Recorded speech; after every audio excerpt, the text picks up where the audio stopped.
participants and my friends of the Indian Association, Pralay Neil Banerjee, who is the PRO,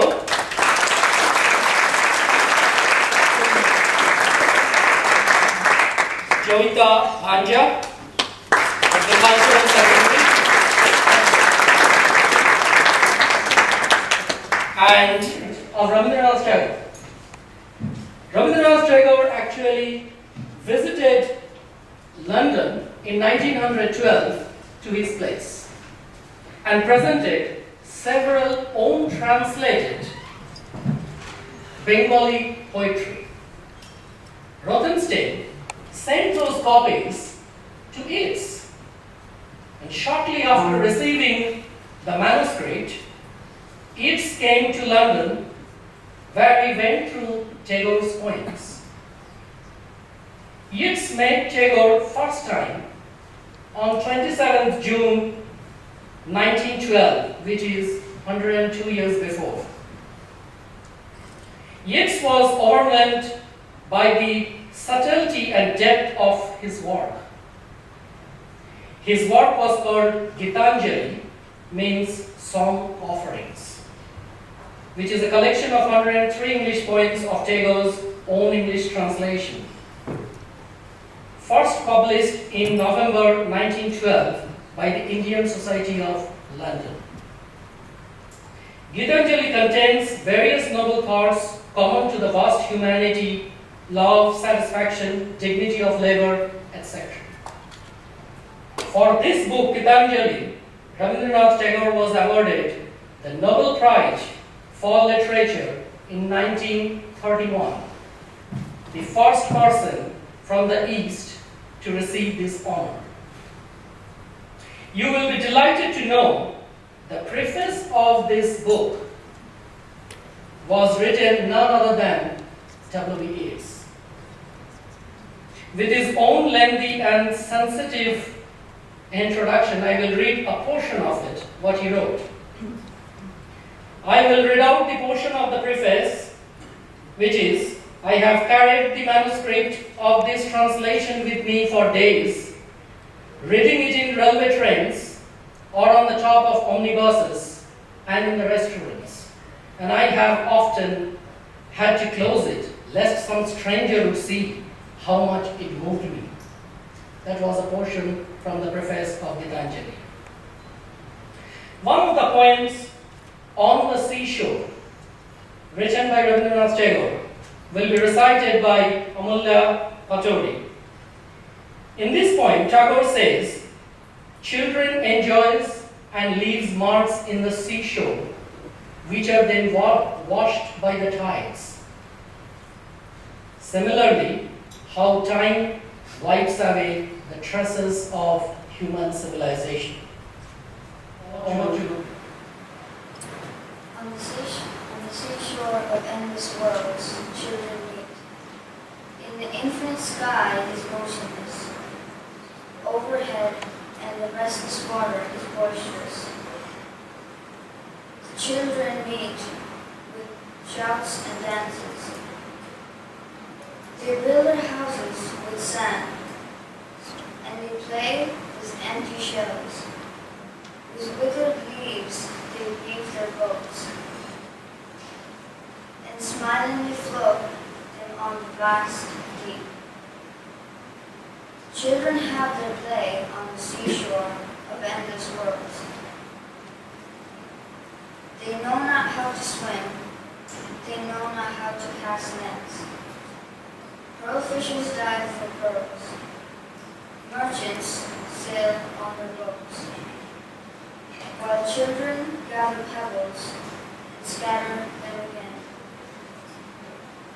They seek not for hidden treasures. They seek not for, they know not how to cast nets. The sea surges up with laughter and pale gleams of the smile of the sea beach. Death-dealing waves sing meaninglessly ballads to the children, even like a mother while rocking her baby's cradle. The sea plays with the children, and pale gleams sea of endless worlds, children meet.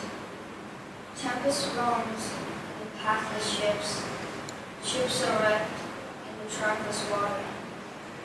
Death is abroad, and children play on the seashore of endless worlds is the great meaning of children.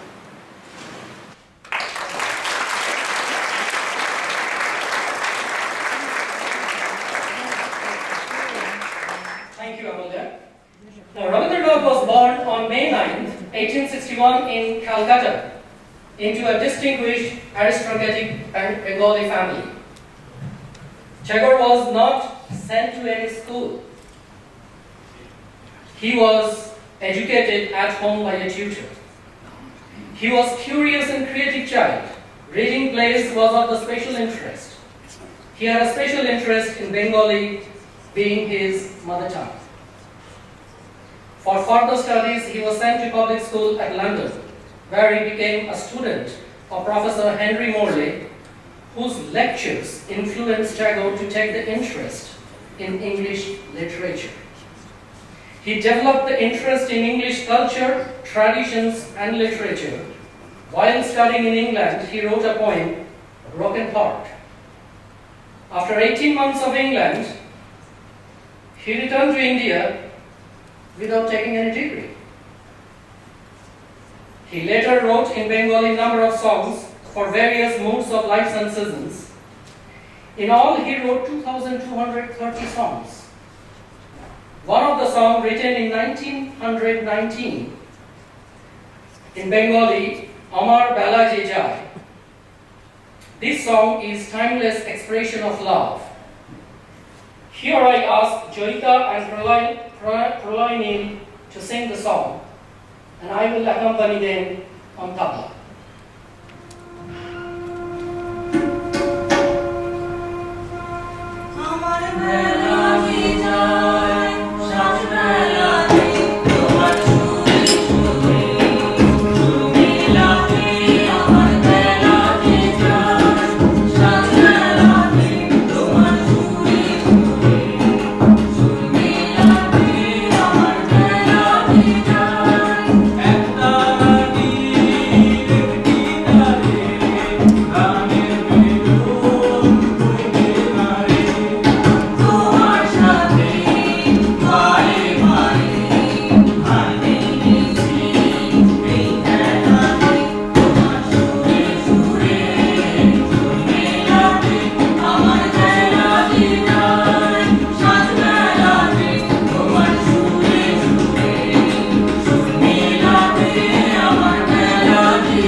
Tagore was knighted in 1915 by King George V and gave the title Sir. But he renounced the title 4 years later following the British massacre 400 Indian civilians in Amritsar Jallianwala Bagh massacre. Tagore had reflected on the inner essence of reality in many poems. For him, it was of the highest importance that people be able to live in freedom. Nothing perhaps expressed his values as clearly as a poem where the mind is without fear. It was written during the time when India was under the British rule and people were eagerly waiting to get their freedom. It is actually a prayer to Almighty for a hassle-free nation. I would like to recite that poem, Where the Mind is Without Fear.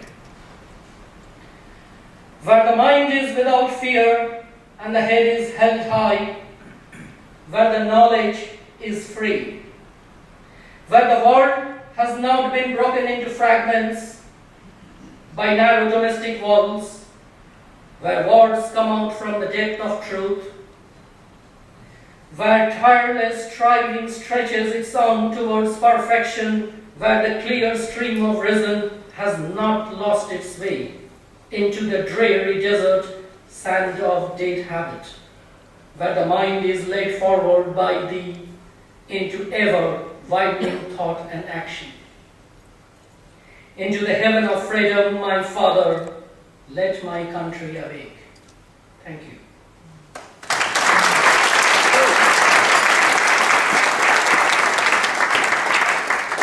To Yeats, Tagore represented the wisdom and dignity of the East and justified the faith that he had placed in the strength and vitality of Asian philosophy.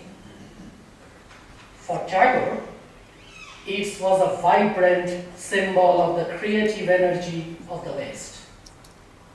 Yeats expressed his admiration for Tagore in preface written in a Tagore's play, The Post Office, produced by Yeats at the Abbey Theatre in Dublin, 17th May 1930.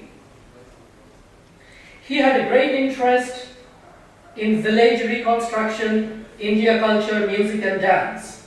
Tagore established a university in India in 1921, which attracted overwhelming international attention and presented many talents, artists, visionaries and world leaders. Tagore was also a good artist. He started learning painting at the age of 60. He drew more than 2,000 pictures, which were exhibited in many countries. He also traveled extensively throughout the world. Yeats compared Tagore's work to Douglas Hyde's love songs at Connaught. Tagore was inspired from the tunes of Auld Lang Syne, the Celtic poem, and wrote a song, Purano Sei Diner Kotha. It is remembering those old times and wishing them back for friends that we lost while we were too busy with ourselves, while we were entangled by life, torn by time, and just grew up relentlessly, only to realize one day what actually we have lost. Here is the number.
is the only poet who wrote national anthems for 3 countries: India, Bangladesh, and Sri Lanka.